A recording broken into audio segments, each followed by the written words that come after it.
Friends, welcome my YouTube channel. मैं संपत सिंह आज आपके लिए एक फिजिक्स का टॉपिक लेके आया हूँ। धातु एंड अधातु, मेटल एंड नॉन मेटल। एक उपधातु भी होती है, उसकी चर्चा हम बाद में करेंगे। हमारे जो आवर्त सारणी होती है उसमें जितने भी एलिमेंट है लगभग 118 तत्व है। इन 118 तत्वों में को 3 भागों में बांट दिया गया है कि धातु, अधातु, उपधातु। बाईं ओर आवर्त सारणी में धातुएं हैं और आपके जो राइट साइड है उसमें अधातुएं हैं और बीच में एक सीढ़ी आती है उस पर उपधातुएं हैं। तो इनके बारे में आज हम पढ़ेंगे। तो इनके भौतिक गुणधर्म, फिजिकल प्रॉपर्टीज, भौतिक गुणधर्मों के आधार पर हम इसमें अंतर करेंगे या जो इंपॉर्टेंट जो बातें हैं एग्जाम की दृष्टि से उनकी चर्चा करेंगे। तो अभी ले लेते हैं हम धातु और अधातु। इधर है हमारी धातु यानी मेटल और इधर है हमारी अधातु यानी नॉन मेटल। तो ये अंतर ही हो जाएगा और मुख्य मुख्य बातें आ जाएगी।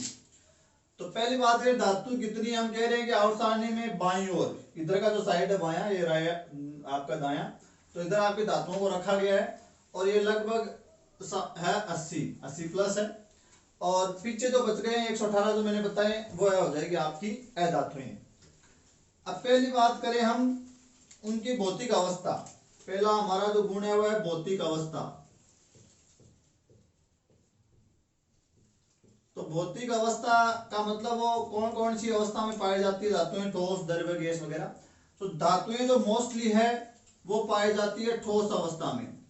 आपको ठोस अवस्था में मिलेगी, जैसे आप देख लो, सोना देख लो, चांदी देख लो, कॉपर देख लो, एल्यूमिनियम देख लो, आयरन देख लो, सारी ठोस है। लेकिन यहाँ जो बात याद रखने वाली बात एग्जाम की दृष्टि से वो यह है, एकमात्र धातु जो द्रव अवस्था में पाई जाती है, एकमात्र धातु जो कमरे के तापमान पर, कमरे का तापमान 25 से 30 डिग्री सेंटीग्रेड के मध्य होता है, तो एकमात्र धातु जो कमरे के तापमान पर द्रव अवस्था में पाई जाती है वो होती है पारा।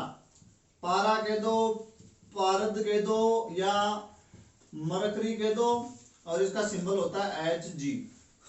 और पारे में क्या है कि उष्मा को ग्रहण करके फैलता है, तो इसमें ऊष्मीय प्रसार पाया जाता है, ऊष्मीय प्रसार का गुण पाया जाता है, इसलिए इसको थर्मामीटर में भरा जाता है। तो हमारे शरीर में जब इसको लगाया जाता है थर्मामीटर में, तो उष्मा लेकर शरीर का ये पारा फैल जाता है, तो इसे वो टेम्परेचर का पता चलता है। तो याद रखने वाली बात ये है, यहाँ एकमात्र धातु जो कमरे के तापमान पर द्रव अवस्था में पाई जाती है वो है आपकी पारा, और मोस्टली मिलेगी ठोस, गैस तो मिलेगी नहीं। अधातु, तो यहाँ अगर हम भौतिक अवस्था की बात करें तो हमको ये मोस्टली मिलेगी गैसें, गैस के रूप में मिलेगी, लेकिन ये ठोस के रूप में भी मिल सकती है। तो कौन सी धातुएं हैं, सॉरी अधातुएं हैं जो ठोस अवस्था में पाई जाती है? तो दो है, एक तो आपकी सल्फर और एक फास्फोरस।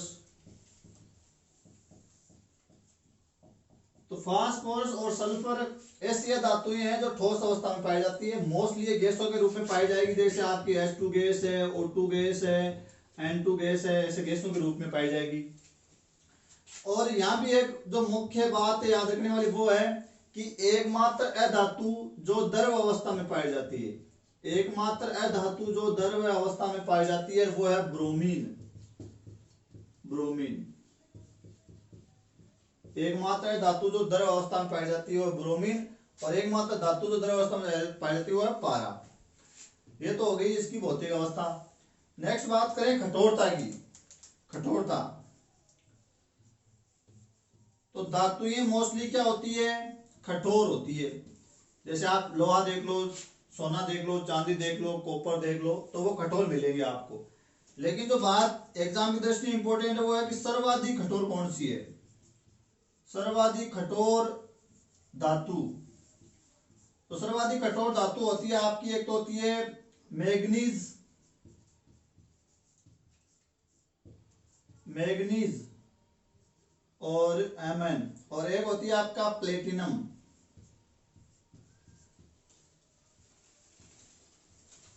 ये प्लेटिनम महंगा भी होता है और कठोर भी होता है। महंगा होता है काफी। दूसरी बात आती है सर्वाधिक, या ये तो हो गई कठोर और सर्वाधिक मुलायम की मैं बात करूं या कमजोर की बात करूं, मुलायम, तो वो धातु होती है आपकी लिथियम। साथ में एक बात और बता दूं मैं आपको कि धातुएं कठोर कह रहे हैं, लेकिन सर्वाधिक तो हो गई मैग्नीज और प्लेटिनम, जिसमें मैग्नीज सबसे ज्यादा है। और मुलायम की बात करूं, सर्वाधिक कमजोर की बात करूं, तो वो हो जाएगी लिथियम। साथ में एक बात और बता दूं कि आपकी सोडियम यानी Na, पोटेशियम यानी K और Li यानी लिथियम, ये तीन ऐसी धातुएं हैं जो आपकी मुलायम है। मुलायम यानी ये ऐसी धातुएं जिनको चाकू से आसानी से काटा जा सकता है। जैसे लोहे को आप चाकू से नहीं काट सकते, इतना मुलायम नहीं है, लेकिन सोडियम, पोटेशियम, लिथियम मुलायम है, इनको चाकू से भी आसानी से काटा जा सकता है। तो कठोरता का, धातुएं कठोर है तो कठोरता का फायदा उठाकर हम कई औजार वगैरह, पुल वगैरह, वो आपकी ट्रेन की पटरी वगैरह बना लेंगे। और सर्वाधिक कठोर होगी मैग्नीज और मुलायम होगी सबसे कम जो कठोर है वो होगी लिथियम। और सोडियम, पोटेशियम, लिथियम मुलायम धातु है जिनको चाकू से भी काटा जा सकता है। इधर आए कठोरता में अधातु के अंदर, तो ये कैसी होती है, कठोर नहीं होती है, कठोर नहीं होती है। लेकिन यहाँ भी एक अपवाद है जो आपको याद रखना है, जो काफी कठोर होता है, वो होता है हीरा। हीरा काफी कठोर होता है, प्रकृति का ज्ञात सबसे अधिक कठोर पदार्थ है ये हीरा। वैसे हीरा जो है वो कार्बन का अपरूप है जो अधातुई होता है, तो ये काफी कठोर है, काफी बहुत ही ज्यादा प्रकृति का ज्ञात सबसे कठोर पदार्थ होता है हीरा। तो ये इसका अपवाद है धातुओं में, और नॉर्मली आपको गैस मिलेगी और कठोर नहीं मिलेगी। तो ये हो गए दो बिंदु। नेक्स्ट बात करें हम तीसरे बिंदु की, तो वो है चमक। तीसरा बिंदु है हमारा चमक। तो धातु में एक विशेष प्रकार की चमक पाई जाती है जिसको धात्विक चमक कहते हैं। धात्विक चमक, तो धातु के ताजा कटे हुए जो पृष्ठ होते हैं वो नॉर्मली चमकदार होते हैं, चमकीले होते हैं। और सोना चांदी तो वैसे ही चमकीले, इसीलिए उनके जेवर आभूषण वगैरह बनाए जाते हैं, तो इनमें धात्विक चमक पाई जाती है। अधातुओं में चमक नहीं पाई जाती है, इनमें चमक नहीं पाई जाती है, चमकेंगे नहीं। लेकिन अपवाद है यहाँ भी जो एग्जाम की दृष्टि इंपोर्टेंट है कि कौन से धातु जो चमकती है। एक तो आपका आयोडीन, आयोडीन में चमक पाई जाती है। एक अभी हम हीरा की बात करें तो हीरा भी चमकता है। और एक ग्रेफाइट जो पेंसिल में पाया जाता है। ये तीनों अधातु हैं जो अधातु होकर भी चमक इनमें पाई जाती है। नेक्स्ट बात करें हम आघात वर्धनीयता। आघात वर्धनीयता ये धातुओं का एक गुण होता है। आघात का मतलब होता है चोट और वर्धनीयता का मतलब बढ़ना। तो धातु में चोट सहने की क्षमता पाई जाती है। अगर धातु को चोट दी जाती है तो चादर के रूप में फैल जाती है, इसलिए कि उसको किसी भी रूप में हम डाल सकते हैं। तो धातु में आघात वर्धनीयता का जो गुण है वो पाया जाता है। लेकिन यहाँ जो याद रखने वाली बात है वो है कि सबसे ज्यादा सर्वाधिक आघात वर्धनीय कौन सी है।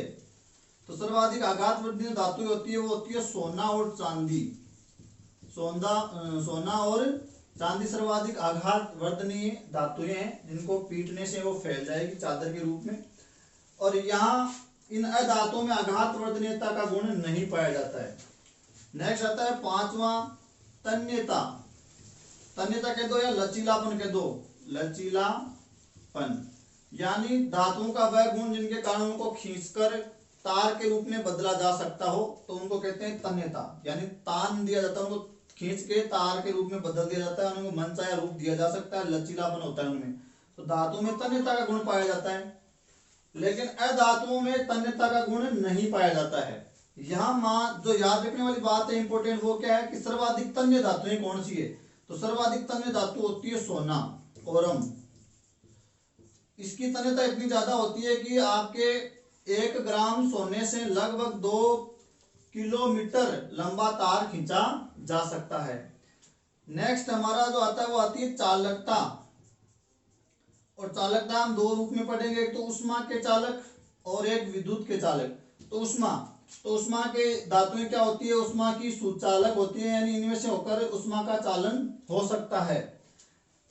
सर्वाधिक की बात करेंगे, सर्वाधिक जो है उष्मा की चालक कौन होती है, कौन सी धातुएं होती है, तो सर्वाधिक होती है चांदी और एक आपका कॉपर यानी तांबा। तो ये सर्वाधिक सुचालक होते हैं उष्मा के। इसीलिए जो हमारे जो किचन के जो बर्तन होते हैं गैस वाले, उनकी जो नीचे की जो तली है वो कॉपर की बनाई जाती है ताकि वो जल्दी से उष्मा लेकर गर्म हो जाए। तो ये अच्छी चालक होती है। सर्वाधिक चालक होती है चांदी की, चांदी होती है। यहाँ कुछ अपवाद भी है या जो उष्मा का चालन नहीं करती धातु होकर भी, तो वो एक तो है सीसा यानी पीबी लेड, और एक हमारा पारा जो ऊपर पड़ गया है मरकरी। वो उसमें प्रसार का गुण जरूर दर्शाता है, उष्मा को पाकर फैलता है लेकिन उष्मा का चालन नहीं करता है। और एक होती है बिस्मित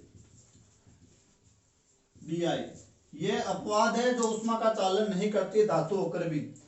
और इधर बात करें हम चालकता की, तो उष्मा की चालकता की बात करें तो उष्मा का चालन नॉर्मली ये नहीं करते हैं, उष्मा का चालन नहीं होगा। अभी एक बात और कर लेते हैं उष्मा के साथ ही विद्युत का चालन, कि अगर इलेक्ट्रिसिटी में जोड़ देंगे तो क्या होगा, तो ये विद्युत के भी क्या होते हैं, चालक होते हैं। और सर्वाधिक की बात करें, सर्वाधिक उत्तम, तो वो होता है चांदी और कॉपर ही होता है। इसलिए आपकी जो वायरिंग होती है तार वगैरह वो कॉपर या एल्यूमिनियम के बनाए जाते हैं, चांदी के बनाना पॉसिबल नहीं है। तो ये अच्छे चालक होते हैं। और इधर बात करें हम अधातुओं की विद्युत की चालन की, तो यहाँ एक अपवाद पाया जाता है ग्रेफाइट। ग्रेफाइट जो आपकी विद्युत का अच्छा चालक होता है, विद्युत का अच्छा चालक होता है, यानी अच्छा चालक तो नहीं होता लेकिन विद्युत इसमें से होकर गुजर सकती है। तो ये अपवाद हो गया आपका ग्रेफाइट जो कार्बन का अपरूप है। नेक्स्ट गुण की बात करें तो धातुएं होती है वो नॉर्मली अपारदर्शक होती है, यानी इनके आर पार नहीं देखा जा सकता, क्योंकि हम कह रहे हैं कि अधिकांश क्या है, ठोस है तो अपारदर्शक होती है। और धातुएं सॉरी धातुएं आपकी गैसीय अवस्था में पाई जाती है तो ये होती है पारदर्शक, यानी इनके आर पार देखा जा सकता है। तो ये होती है पारदर्शी और ये होती है अपारदर्शी। नेक्स्ट बात करें घनत्व की, डेंसिटी की, तो इनका जो घनत्व होता है वो ज्यादा होता है। लेकिन यहाँ भी एक अपवाद है, दो, सोडियम और पोटेशियम, इनका घनत्व कम होता है। और अधातुओं का जो घनत्व होता है वो क्या होता है, कम होता है। नेक्स्ट बात करें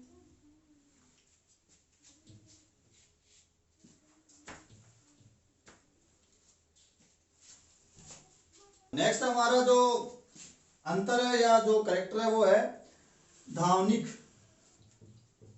धावनिक का मतलब होता है कि धातुओं को पीटने से या ठोस सतह से टकराने पर ध्वनि पैदा होती है।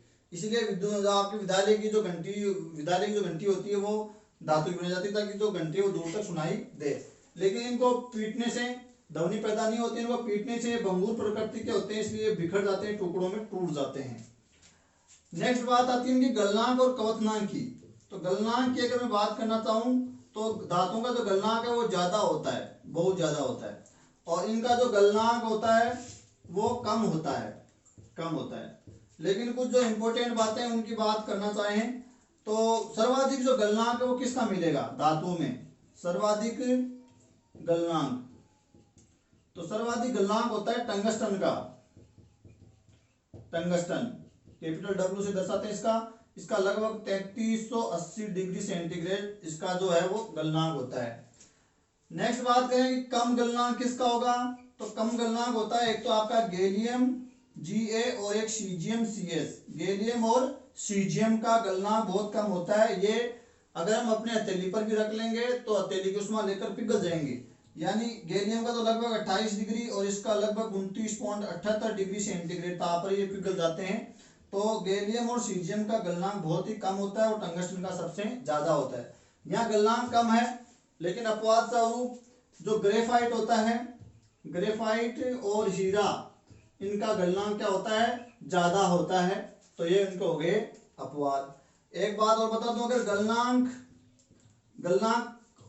क्या होता है, गलनांक वह तापमान जिस पर कोई वस्तु गलना शुरू करती है। एक आता है क्वथनांक जिस पर कोई चीज वस्तु उबलना शुरू करती है। तो गलनांक और जो गलनांक यानी boiling point, sorry melting point MP, और क्वथनांक यानी बॉइलिंग पॉइंट बीपी, तो ये है वो धातुओं के ज्यादा ही मिलेंगे आपको, लेकिन यहाँ गैलियम सीजियम के कम है, साथ में आपके सोडियम और पोटेशियम और लिथियम के भी आपको गलनांक और क्वथनांक वो कम मिलेंगे, और इधर है वो कम ही मिलेंगे, लेकिन हीरा और ग्रेफाइट इसके अपवाद है, इनका गलनांक क्वथनांक आपको क्या मिलेंगे, ज्यादा मिलेंगे। अब कुछ फैक्ट बता देता हूं मैं धातुओं और अधातुओं के। वैसे धातुओं के फैक्ट आपको बहुत कम मिलेंगे, एक ही है हमारे पास, और वो है कि कार्बन एकमात्र ऐसी अधातु है जो विभिन्न रूपों में पाई जाती है। तो कार्बन के जो है कई रूप पाए जाते हैं, इनको अपर रूप कहते हैं, अपर रूप, और वो 3 होते हैं, हीरा है, ग्रेफाइट है और फुलरीन है। इधर बात करेंगे सबसे भारी धातु, सबसे भारी धातु, तो सबसे भारी धातु होती है ओस्मियम, ओस्मियम। और बात करें सबसे हल्की धातु, और सबसे हल्की धातु होती है लिथियम एलाइड। नेक्स्ट बात करें कि जो धातुएं हैं उनमें कौन सी मुक्त अवस्था पाई जाती है जो किसी से क्रिया नहीं करती है, और वो है सोना और चांदी जो मुक्त अवस्था में पाई जाती है। सोना, इसका जो है सोना वो 24 कैरेट का होता है। नेक्स्ट, सिक्के बनाने हेतु कौन सी धातुएं काम में ली जाती है, तो सिक्का बनाने में सोना प्लस चांदी प्लस कॉपर यानी तांबा, इनके सिक्के बनाए जाते हैं। नेक्स्ट बात करें कि हमको पता है कि लोहा वगैरह चुंबक से चिपक जाता है, तो क्या सभी धातुएं में चुंबकीय गुण पाया जाता है? नहीं। एक तो आपका लोहा, और एक आपका निकल या निकेल, और एक आपका कोबाल्ट, ये 3 ऐसी धातुएं हैं जिनमें चुंबकीय गुण पाए जाते हैं, चुंबक से चिपक जाते हैं। इनके अलावा जो भी धातुएं हैं वो चुंबक से चिपकती नहीं है। नेक्स्ट एक बिंदु और बता देता हूं, तनाव क्षमता, यानी तनाव में सर्वाधिक तनाव कौन सी धातु सह सकती है, तो वो होती है टंगस्टन। और सबसे कम तनाव क्षति है वो है सीसा। और एक बात और बताऊं, धातुएं हैं उनके जो परमाणु होते हैं वो इलेक्ट्रॉन दाता होते हैं, इलेक्ट्रॉन दान करके वो धनायन बना लेते हैं। और अधातु के जो परमाणु होते हैं वो इलेक्ट्रॉन ग्राही होते हैं, इलेक्ट्रॉन ग्रहण करके ऋणायन बनाते हैं। धन्यवाद।